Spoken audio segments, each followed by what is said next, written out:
बिस्मिल्लाहिर्रहमानिर्रहीम। अस्सलाम वालेकुम वीवर्स, वेलकम टू किसान दोस्त की तरफ से खुशामदीद। वीवर्स, आज मैं एक कट्टे फार्म पर मौजूद हूँ। कट्टा फार्म के हवाले से आपके साथ इंफॉर्मेशन शेयर करूँगा कि कट्टे फार्म से हमें कितना प्रॉफिट मिल जाता है, कट्टा किस एज का कितने वज़न का ख़रीदना चाहिए और कहाँ से हम इसको आसानी के साथ ख़रीद सकते हैं, इसको कहाँ सेल कर सकते हैं। बहुत सारी इन्फॉर्मेशन आपके साथ शेयर करूँगा। एक कट्टा दिन में कितना वज़न बढ़ा देता है और कितनी देर तक ये 1 मन, 1.5 मन या 2 मन का वज़न बढ़ा लेता है, तो कितनी देर हम इसको रखें तो फिर हम इसको सेल करने के काबिल हो जाते हैं। इस हवाले से आपके साथ इन्फॉर्मेशन नहायत ही इंटरेस्टिंग शेयर करूंगा। तो आपसे करता हूं रिक्वेस्ट, वीडियो को एंड तक ज़रूर देखिएगा, इंशाल्लाह आपका फ़ायदा ज़रूर होगा। तो चलिए कट्टों के हवाले से एक नहायत ही इम्पोर्टेंट इंटरव्यू आपके साथ शेयर करता हूं। तो चलिए इंटरव्यू शुरू करते हैं। अस्सलाम वालेकुम। वालेकुम अस्सलाम। भाई जान, आपका नाम? मोहम्मद जैद। अच्छा जैद भाई, माशाल्लाह आप काफ़ी तजर्बा रखते हैं कट्टों का, तो आपका ये कौन सा फ्लाग है? सर ये तकरीबन चौथा फ्लाग है। चौथा फ्लाग जे? हाँ जी। अच्छा सर, ਅਸੀਂ ਅੱਗੇ ਤੁਹਾਡੇ ਕੋਲ ਆਏ ਆਂ ਤੇ ਤੁਹਾਡੇ ਮਾਸ਼ਾਅੱਲਾ ਜਿਹੜੇ ਕੱਟੇ ਤੁਹਾਡੇ ਇਸ ਫਾਰਮ ਦੇ ਕੱਟੇ ਸਾਨੂੰ ਜਿਹੜੇ ਨਜ਼ਰ ਆਏ ਨੇ ਉਹ 15 ਤੋਂ 20 ਕੱਟੇ ਸਨ। सर वो फ्लाक असा कढ़ लिया है, जी कट्टे फरोख कर दिते ने सर। नया फ्लाक है तो ਉਹਦੀ ਵਜ੍ਹਾ ਤੇ ਥੋੜੇ ਕੱਟੇ ਅਜੇ 5-7 ਲੈਣ, ਕਿਉਂਕਿ ਆ ਸਰਦੀਆਂ ਆ ਗਈਆਂ ਨੇ ਸਰ। ਇਹਨਾਂ ਦਾ ਕੋਈ ਫਾਰਮ ਦਾ ਇੰਤਜ਼ਾਮ ਕਰਨਾ, ਕੋਈ ਸੈਟਿੰਗ ਸ਼ੂਟਿੰਗ ਕਰਨੀ, ਤਕਰੀਬਨ 1 ਮੰਥ 2 ਮੰਥ ਬਾਅਦ ਫਿਰ ਹੋਰ ਲੈ ਲੈਣੇ ਕੱਟੇ ਪੂਰੇ ਕਰ ਲਿਸੇ। ਅੱਛਾ ਸਰ, ਤੁਸੀਂ ਦੱਸਦੇ ਪਿਓ ਕਿ ਤੁਹਾਡਾ ਨਵਾਂ ਫਲਾਗ ਹੈ? हाँ जी जी। ਉਹ ਵਾਲਾ ਫਲਾਗ ਤੁਸੀਂ ਕੱਢ ਦਿੱਤਾ हाँ ਹੈ? जी सर, 4 ਮਹੀਨਾ ਬਾਅਦ ਸਰ ਉਹ ਕੱਟੇ ਅਸਾਂ ਜਿਹੜੇ ਨਾ ਫਰੋਖਤ ਕੀਤੇ ਨੇ, ਤਕਰੀਬਨ 8 ਤੋਂ 10 ਹਜ਼ਾਰ ਰੁਪਈਆ ਸਰ ਸਾਨੂੰ ਇੱਕ ਜਾਨਵਰ ਛੋੜ ਗਏ। ਫੀ ਜਾਨਵਰ ਮਤਲਬ ਹੈ ਕਿ ਸਾਨੂੰ ਪ੍ਰੋਫਿਟ ਦੇ ਗਿਆ। ਫੀ ਜਾਨਵਰ 8 ਤੋਂ 10 ਹਜ਼ਾਰ? 8 ਤੋਂ 10 ਹਜ਼ਾਰ। ਅੱਛਾ ਸਰ, ਤੁਸੀਂ ਇਹ ਦੱਸ ਦਿਓ ਕਿ 1 ਸਾਲ ਦੇ ਵਿੱਚ ਕਿੰਨੇ ਜਿਹੜੇ ਫਲਾਗ ਨੇ ਉਹ ਕੱਢ ਛੱਡਦੇ ਹੋ ਕੱਟਿਆਂ ਦੇ? 3 ਫਲਾਕ ਅਸੀਂ ਕੱਢ ਛੱਡਨੇ ਆ, ਤਕਰੀਬਨ 3 ਫਲਾਗ? ਹਾਂਜੀ 3। ਤੇ ਫੀ ਕੱਟਾ ਅਗਰ 8000 ਜਾਂ 10000 ਦੇ ਤੇ ਇਹਦਾ ਮਤਲਬ ਹੈ ਕਿ ਤੁਸੀਂ ਫੀ ਕੱਟੇ ਤੋਂ ਜਿਹੜਾ ਨਾ ਉਹ 30000 ਕਮਾ ਸਕਦੇ ਹੋ। ਸਰ ਇਨਸ਼ਾਅੱਲਾ 25 ਤੋਂ 30 ਹਜ਼ਾਰ ਰੁਪਇਆ ਫੀ ਕੱਟਾ ਸਾਲ ਹੀ ਦੇ ਜਾਂਦਾ ਜੀ। ਉਹ ਫੀਡ ਤੇ ਸਰ ਠੀਕ ਹੋ ਗਿਆ।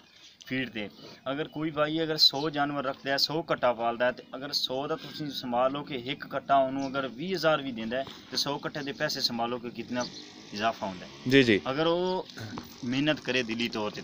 ਅੱਛਾ ਸਰ, ਅਸੀਂ ਦੇਖਨੇ ਪਿਆ ਤੁਸੀਂ ਦੱਸਦੇ ਪਿਓ ਕਿ ਕੱਟੇ ਤੁਸੀਂ ਨਵੇਂ ਲੈ ਕੇ ਆਏ ਹੋ, ਹਾਂਜੀ ਹਾਂਜੀ। ਤੇ ਨਵੇਂ ਕੱਟੇ ਜਿਹੜੇ ਤੁਸੀਂ ਲੈ ਕੇ ਆਏ ਹੋ ਇਹ ਕਿੱਥੋਂ ਲੈ ਕੇ ਆਏ ਹੋ? ਇਹ ਸਰ ਮੰਡੀਓਂ। ਮੰਡੀਓਂ? ਹਾਂਜੀ ਸਰ।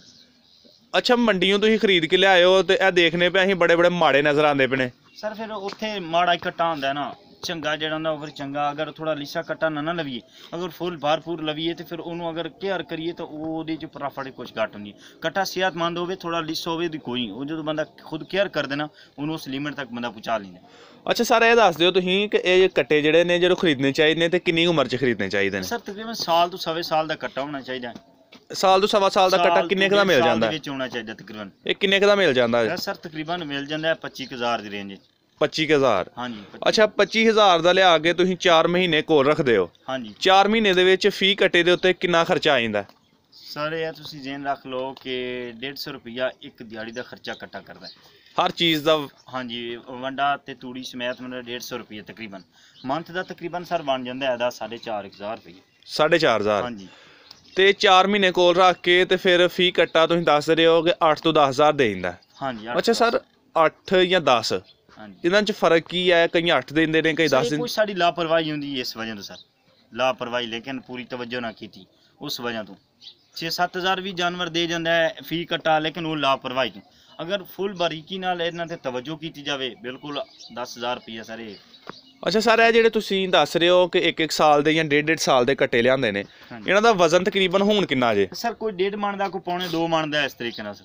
4 ਮਹੀਨਿਆਂ ਤੋਂ ਬਾਅਦ ਜਿਹੜੇ ਤੁਸੀਂ ਸੇਲ ਕੀਤੇ ਨੇ ਉਹ ਵਜ਼ਨ ਜਿਹੜਾ ਕਿੰਨਾ ਕੁ ਹੋ ਜਾਂਦਾ ਉਹਨਾਂ ਦਾ? ਉਹਨਾਂ ਦਾ ਤਕਰੀਬਨ ਸਾਰੇ ਇਹ ਗੋਸ਼ਤ ਤੇ ਹੱਡੀਆਂ ਤੇ ਨੋਵਾਂ ਤੱਕ 1 ਕਿਲੋ ਜਾਨਵਰ ਫੀਡ ਤੇ ਵਜ਼ਨ ਬਣਾਉਂਦਾ ਇੱਕ ਦਿਨ ਦਾ। 24 ਘੰਟੇ ਹੀ ਸਮਝ ਲਓ ਇੱਕ ਦਿਨ ਦਾ 1 ਕਿਲੋ ਵਜ਼ਨ ਵਧਾਉਂਦਾ? ਹਾਂਜੀ, ਇੱਕ ਦਿਨ ਦਾ 1 ਕਿਲੋ, ਯਾਨੀ ਕਿ 24 ਘੰਟਿਆਂ 'ਚ ਗੋਸ਼ਤ ਤੇ ਹੱਡੀਆਂ ਤੇ ਨੋਵਾਂ ਤੱਕ 1 ਕਿਲੋ ਇਕੱਠਾ ਵਜ਼ਨ ਬਣਾਉਂਦਾ। ਅੱਛਾ ਸਰ, ਇਹ ਦੱਸ ਦਿਓ ਕਿ ਇਹ ਜਿਹੜਾ ਵੰਡਾ ਤੁਸੀਂ ਯੂਜ਼ ਕਰਦੇ ਪਏ ਹੋ ਕਿਹੜਾ ਵੰਡਾ ਹੈ? ਅਸਲ ਗੱਲ ਹੈ ਨਾ ਸਰ ਵੰਡੇ ਦੇ ਬਾਰੇ। ਜੀ ਜੀ। ਵੰਡਾ ਸਰ ਖੁਦ ਤਿਆਰ ਕਰਨਾ ਚਾਹੀਦਾ।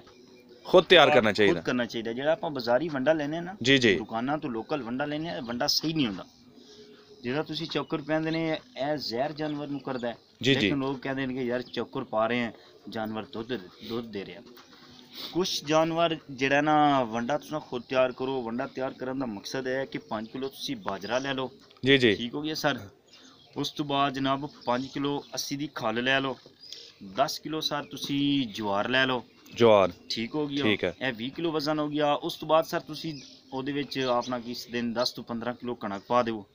ਇਹਦਾ ਥੋੜਾ ਤਿਆਰ ਕਰ ਸਕਦੇ ਨੇ ਤੁਸੀਂ। ਜੀ ਜੀ ਇਹਨੂੰ ਤੁਸੀਂ ਜਾਂ ਤੇ ਮਸ਼ੀਨ ਦੇ ਵਿੱਚ ਤਿਆਰ ਕਰੋ। ਜੀ ਜੀ ਇਹ ਤੁਹਾਡਾ ਆਪਣਾ ਦੇਸੀ ਔਰ ਸਾਫ ਸੁਥਰਾ ਵੰਡਾ। ਇਹਦੇ ਵਿੱਚ ਤੁਸੀਂ ਕੱਟਿਆਂ ਨੂੰ ਪਾਓ। ਇੱਕ ਤੇ ਕੱਟੇ ਪੱਠੇ ਚੁੱਕਣਗੇ, ਦੂਸਰੇ ਨੰਬਰ ਤੇ ਮੋਟੇ ਹੋਣਗੇ। ਇਹ ਸਰ ਵੰਡੇ ਦਾ ਤਰੀਕਾਕਾਰ ਤੇ ਹੈ, ਲੇਕਿਨ ਜਾਨ ਛਡਾਉਣ ਵਾਸਤੇ ਜ਼ਿਮੀਂਦਾਰ ਜੱਦੀ ਨਾਲ ਗਿਆ, ਉੱਥੋਂ ਉਸਨੇ ਜਾ ਕੇ 10-15 ਤੋੜੇ ਫੜੇ, ਉਹਨੇ ਹੱਥ ਰੱਖ ਦਿੱਤੇ। ਰੂਟੀਨ ਨਾਲ ਤਾਂ ਇਹ ਹੈ ਜੀ ਜੀ ਲੇਕਿਨ ਫਿਰ ਅੱਗੇ ਜਿਵੇਂ ਕਿਸੇ ਨੂੰ ਮੁਨਾਸਿਬ ਹੋਵੇ। ਜੀ ਜੀ। ਅੱਛਾ ਸਰ, ਇਹ ਕੱਟੇ ਜਿਹੜੇ ਨੇ ਇਹ ਵਾਲੇ ਲਿਆਂਦੇ ਨੇ ਤੁਹਾਨੂੰ ਕਿੰਨੇ ਦਿਨ ਹੋ ਗਏ ਨੇ? ਹਨ ਸਰ ਤਕਰੀਬਨ ਹੋ ਗਏ 10 ਤੋਂ 15 ਦਿਨ, 20 ਦਿਨ ਹੋ ਗਏ ਨੇ ਬਸ ਇਹਨੇ। 10 ਤੋਂ 15 ਦਿਨ।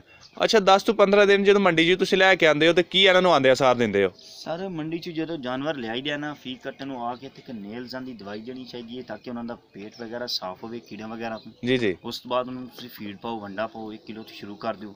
ਠੀਕ ਹੋ ਗਿਆ। ਹੁਣ ਤਕਰੀਬਨ ਸਰ ਤੁਸੀਂ ਫਿਰ ਪਹਿਲੇ ਮਹੀਨੇ 'ਚ 1 ਕਿਲੋ ਦਿਓ, ਦੂਸਰੇ ਮਹੀਨੇ 'ਚ ਉਹਨੂੰ ਤਕਰੀਬਨ 2 ਕਿਲੋ, ਐਂਡ ਦੇ ਵਾਲੇ ਮਹੀਨੇ ਤਕਰੀਬਨ 4 ਕਿਲੋ ਤੱਕ ਉਹਨੂੰ ਤੁਸੀਂ ਵੰਡਾ ਪਹੁੰਚਾਓ।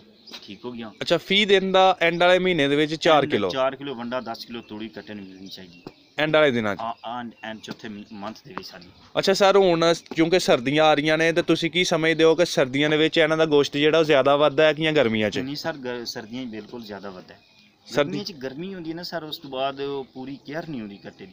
ਉਸ ਤੋਂ ਬਾਅਦ ਪਾਣੀ ਛਾਣੀ ਵਾਲੀ ਕੋਈ ਗਫਲਤ ਹੋ ਗਈ ਇਸ ਤਰ੍ਹਾਂ। ਹੁਣ ਸਰਦੀਆਂ ਨਾ, ਸਰਦੀਆਂ ਸਰ ਇਹਨੂੰ ਇਹ ਵੰਡਾ ਪਾ ਰਹੇ ਆ, ਉਦੋਂ ਤੂੜੀ ਪਾ ਰਹੇ ਆ, ਉਦੋਂ ਜਨਾਬ ਇਹਨੂੰ ਹੀਟ ਹੈ। ਇਨਸ਼ਾਅੱਲਾ ਸਰਦੀਆਂ 'ਚ ਤਾਂ ਗੋਸ਼ਤ ਬਣਦਾ ਹੈ। ਅੱਛਾ ਸਰ, ਤੁਸੀਂ ਕੀ ਸਮਝਦੇ ਹੋ ਕਿ ਐਨੇ ਕੱਟੇ ਜਿਹੜੇ ਨੇ ਉਹ ਤੁਹਾਡੀ ਜਿਹੜੀ ਖਰਚਾ ਵਗੈਰਾ ਹੋਏਦਾ ਹੁੰਦਾ ਹੈ ਉਹ ਵਾਪਸੀ ਕਰ ਜਾਂਦੇ ਨੇ? ਹਾਂਜੀ ਬਿਲਕੁਲ ਸਰ। ਜਿਹੜਾ 4 ਮਹੀਨਿਆਂ ਬਾਅਦ 8 ਤੋਂ 10 ਹਜ਼ਾਰ ਕੱਟਾ ਆਪਣਾ ਖਰਚਾ ਕੱਢ ਕੇ ਬਚਾ ਜਾਂਦਾ ਤਾਂ ਪ੍ਰੋਫਿਟ ਹੀ ਨਾ। ਜੀ ਜੀ। ਅਗਰ ਲਾਸ ਹੋਣਾ ਤੇ ਮੈਂ ਰੱਖਣੀ ਨਹੀਂ ਹੈ। ਜੀ ਬਿਲਕੁਲ ਇਸ ਤਰ੍ਹਾਂ ਹੀ। ਅੱਛਾ ਸਰ, ਅਸੀਂ ਕਾਫੀ ਸਾਰੇ ਲੋਕਾਂ ਕੋਲ ਸੁਣਿਆ ਹੈ, ਲੋਕ ਕੱਟੇ ਰੱਖਦੇ ਨੇ ਫਿਰ ਛੱਡਦੇ ਨੇ, ਆਉਂਦੇ ਨੇ ਇਹਨਾਂ 'ਚ ਪ੍ਰੋਫਿਟ ਨਹੀਂ, ਇਹਨਾਂ ਨੂੰ ਸੇਲ ਕਰਨਾ ਮੁਸ਼ਕਲ ਹੈ, ਇਹਨਾਂ ਦੀ ਗਰੋਥ ਜਿਹੜੀ ਉਹ ਸਲੋ ਹੁੰਦੀ ਹੈ।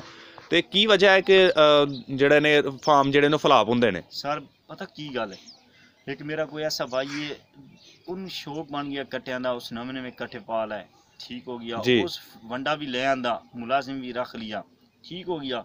ਲੇਕਿਨ ਉਹ ਮਾਰਕੀਟ ਜਗ੍ਹਾ ਤੋਂ ਆ ਤੇ ਖਾ ਗਿਆ। ਸਟਾਰਟਿੰਗ ਜਦੋਂ ਸ਼ੁਰੂ ਕੀਤਾ ਪਹਿਲੀ ਉਹਨੂੰ ਸ਼ੌਕ ਉਸ ਲੈ ਲਿਆ।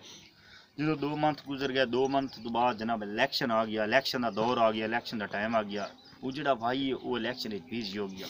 ਉਸ ਤੋਂ ਬਾਅਦ ਉਸਨੂੰ ਕੱਟਿਆਂ ਨੂੰ ਉਸ ਪੂਰਾ ਵੰਡਾ ਨਾ ਪਾਇਆ, ਪੂਰੀ ਦੇਖਭਾਲ ਨਾ ਕੀਤੀ। ਉਹਦਾ ਪਹਿਲਾ ਫੁਲਾਕ ਹੀ ਲਾਸ 'ਚ ਗਿਆ। ਜਦੋਂ ਪਹਿਲਾ ਫੁਲਾਕ ਹੀ ਉਹਨੂੰ ਲਾਸ 'ਚ ਗਿਆ, ਉਹਨੂੰ 100 ਕੱਟਾ ਜਾਂ 50 ਕੱਟਾ ਪਾਇਆ, ਉਸ ਆਖਣਾ ਭਾਈ ਮੇਰੇ ਇਹ ਤਾਂ ਨੁਕਸਾਨ ਹੀ ਨੁਕਸਾਨ ਹੈ, ਇਸ ਪਾਸੇ ਜਾਵਣਾ ਨਹੀਂ। ਜੀ ਜੀ। ਅੱਛਾ ਸਰ, ਕੀ ਸਮਝਦੇ ਹੋ ਕਿ ਕੰਮ ਕੱਟੇ ਰੱਖਣ 'ਚ ਜ਼ਿਆਦਾ ਫਾਇਦਾ ਹੈ ਜਾਂ ਜ਼ਿਆਦਾ ਕੱਟੇ? ਜ਼ਿਆਦਾ, जितना तुम ज़्यादा काम कर सो भी इजाफा ज़्यादा है भाई, जितना ज़्यादा। सर ਤੁਹਾਡੇ ਮਸ਼ਵਰੇ ਮੁਤਾਬਿਕ ਅਗਰ ਕੋਈ ਨया ਬੰਦਾ ਇਹ ਕੰਮ ਸਟਾਰਟ ਕਰਨਾ ਚਾਹੇ ਤਾਂ ਉਹਨੂੰ ਕਿੰਨੇ ਕੱਟੇ ਰੱਖਣੇ ਚਾਹੀਦੇ? कम से कम थोड़े तो थोड़े रखे ने 40-50 कट्टा रखना चाहिए। 40-50 घट तो घट ही चलो तजर्बा ही हो जासी। अगले साल जनाब वो मतलब कि साल या 6 महीने ठहर तो 100 तक भी पहुंच सकता है। उन्हें पता चल जासी कि किश है या किश नहीं, ਇਹਦੇ 'ਚ ਕੁਛ ਬਚਦਾ ਹੈ ਜਾਂ ਨਹੀਂ, ਪ੍ਰੋਫਿਟ ਬਚਦਾ ਉਹਨੂੰ ਪਤਾ ਲੱਗ। ਸਰ ਇਸ ਕੰਮ ਦੇ ਵਿੱਚ ਕੀ ਸਮਝਦੇ ਹੋ ਕਿ ਲਾਸ ਵੀ ਹੈ? ਸਰ ਲਾਸ ਉਦੋਂ ਹੈ ਕਿ ਜਦੋਂ ਲਾਪਰਵਾਹੀ ਕਰੋਗੇ, ਲਾਸ ਉਦੋਂ।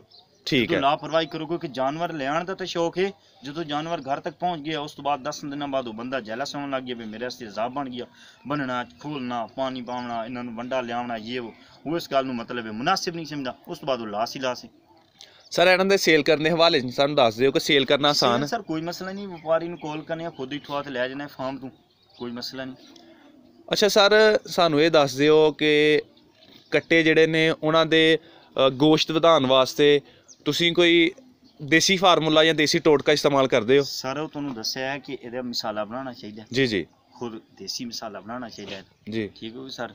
ਉਸ ਤੋਂ ਬਾਅਦ ਦੇਸੀ ਇਹਨਾਂ ਨੂੰ ਵੰਡਾ ਪਾਉਣਾ ਚਾਹੀਦਾ, ਬਾਕੀ ਇਨਸ਼ਾਅੱਲਾ ਗੋਸ਼ਤ ਹੀ ਗੋਸ਼ਤ। ਅੱਛਾ ਸਰ, ਅਸੀਂ ਜ਼ਿਆਦਾਤਰ ਫਾਰਮ ਤੇ ਗਏ ਹਾਂ, ਲੋਕਾਂ ਕੱਟੇ ਜਿਹੜੇ ਨੇ ਉਹ ਖੁੱਲੇ ਛੱਡੇ ਦਿੰਦੇ ਨੇ, ਤੇ ਉਹਦੇ ਵਿੱਚ ਜ਼ਿਆਦਾ ਫਾਇਦਾ ਹੈ ਕਿ ਜਾਂ ਬੰਨਣਾ ਜ਼ਿਆਦਾ ਫਾਇਦਾ? ਖੁੱਲੇ ਛੱਡੇ ਨੂੰ ਉਹਨਾਂ ਨੇ ਫਾਰਮ ਬਣਾਇਆ, ਉਹਨਾਂ ਇੰਤਜ਼ਾਮ ਕੀਤੇ ਹੋਏ, 4 ਦੀਵਾਰੀ ਬਣਾਈ ਹੈ, ਪਾਣੀ ਉਹਨਾਂ ਦਾ ਅੰਦਰ ਟੈਚ ਬਣਾ ਹੋਇਆ ਹੈ। ਜੀ ਜੀ। ਕੋਈ ਹੋਦ ਬਣਾ ਹੋਇਆ ਹੈ, ਉਹਨਾਂ ਨੇ ਖੁੱਲੇ ਛੱਡੇ ਹੋਏ ਨੇ। 150 ਕੱਟਾ ਜਾਂ 40-50 ਉਹਨਾਂ ਕੋਲ ਜਗ੍ਹਾ ਹੈ, ਉਹਨਾਂ ਕੋਲ ਜਗ੍ਹਾ ਕਲੋਜ਼ ਹੈ, ਉਹਨਾਂ ਖੁੱਲੇ ਛੱਡੇ ਹੋਣ ਕੋਈ ਮਸਲਾ ਨਹੀਂ। ਤਾਂ ਆਜ਼ਾਦ ਕੱਟਾ ਜਿਹੜਾ ਜ਼ਿਆਦਾ ਵੱਧਦਾ ਹੈ, ਜ਼ਿਆਦਾ ਗਰੋ ਕਰਦਾ। ਹਾਂਜੀ। ਅੱਛਾ ਸਰ, ਆਪਣੀ ਮਰਜ਼ੀ ਨਾਲ ਜਾਵਣਾ, ਪਾਣੀ ਪੀਣਾ, ਉਹਨੇ ਆਪਣੀ ਮਰਜ਼ੀ ਨਾਲ ਛਾਵੇਂ, ਉਹਨੇ ਆਪਣੀ ਮਰਜ਼ੀ ਨਾਲ ਮਤਲਬ ਗਰਮੀ ਸਰਦੀ ਉਸ ਮਤਲਬ ਕਿ ਪੂਰੀ ਕਰਨੀ।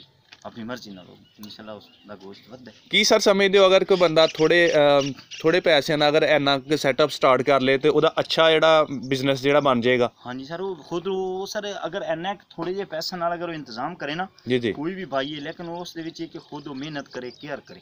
ਅਗਰ ਇੱਕ ਬੰਦਾ ਹੈ ਉਹ ਖੁਦ ਮਤਲਬ ਕਿ 10 ਕੱਟੇ ਰੱਖ ਲੈਂਦਾ, 3-4 ਮੱਝਾਂ ਰੱਖ ਲੈਂਦਾ, ਵਿੱਚ ਮੁਲਾਜ਼ਮ ਰੱਖਦਾ ਹੈ, ਕੱਟਿਆਂ ਨੂੰ ਫੀਡ ਪੈਂਦਾ ਹੈ, ਕਮ ਸੇ ਕਮ ਸਰ ਅਗਰ ਮੁਲਾਜ਼ਮ ਦੀ 15 ਤੋਂ 16 ਹਜ਼ਾਰ ਤਨਖਾਹ ਹੈ ਨਾ, ਤੇ ਉਹਦਾ ਤਕਰੀਬਨ ਖਰਚੇ ਸਮੇਤ ਉਹ ਇੱਕ ਮੰਥ ਦੇ 25,000 ਰੁਪਇਆ ਮੁਲਾਜ਼ਮ ਨੂੰ ਮਾਲਕ ਨੂੰ ਦੇਣਾ ਪੈਂਦਾ। ਠੀਕ ਹੈ ਸਰ, ਉਹਦੇ ਵਿੱਚ 25,000 ਰੁਪਇਆ ਤਾਂ ਮੁਲਾਜ਼ਮ ਦਾ ਨਿਕਲ ਰਿਹਾ ਇੱਕ ਮੰਥ ਦੇ ਵਿੱਚ, ਤੇ ਫਿਰ ਇਹ ਵੇਖੋ ਕਿ 4 ਮੰਥ ਬਾਅਦ ਤੁਸੀਂ ਜਦੋਂ ਫੁਲਾਕ ਕਰਦੇ ਨੇ, ਠੀਕ ਹੈ ਸਰ, ਲੱਖ ਰੁਪਇਆ ਤੇ ਮੁਲਾਜ਼ਮ ਦਾ ਬਣ ਗਿਆ। ਬਿਲਕੁਲ ਸਹੀ। ਫਿਰ ਉਹ ਸਰ ਲਾਸ ਹੀ ਲਾਸ ਨਾ, ਅਗਰ ਜਦੋਂ ਖੁਦ ਬੰਦਾ ਕੇਅਰ ਕਰਦਾ ਜਾਂ ਤੇ ਅਗਰ ਇਜ਼ਾਫੀ ਕੰਮ ਹੋਵੇ, ਜ਼ਿਆਦਾ ਕੰਮ ਹੋਵੇ, ਉਹਦੀ ਭਾਵੇਂ 10 ਵੀ ਮੁਲਾਜ਼ਮ ਰੱਖ ਲਵੇ, ਨੋ ਟੈਨਸ਼ਨ। ਜਦੋਂ ਸਟਾਰਟਿੰਗ ਵਿੱਚ ਰੱਖਣਾ ਫਿਰ ਆਪੇ ਬਹਿ जाना, मुलाजिम रखना तो भाई मेरे बची दे मेहनत। ठीक है सर, बहुत शुक्रिया, आपने अपना कीमती वक्त दिया। अल्लाह ताला आपको सलामत रखे और आपके इस कारोबार में मज़ीद तरक्की अता फरमाए। अल्लाह हाफिज़।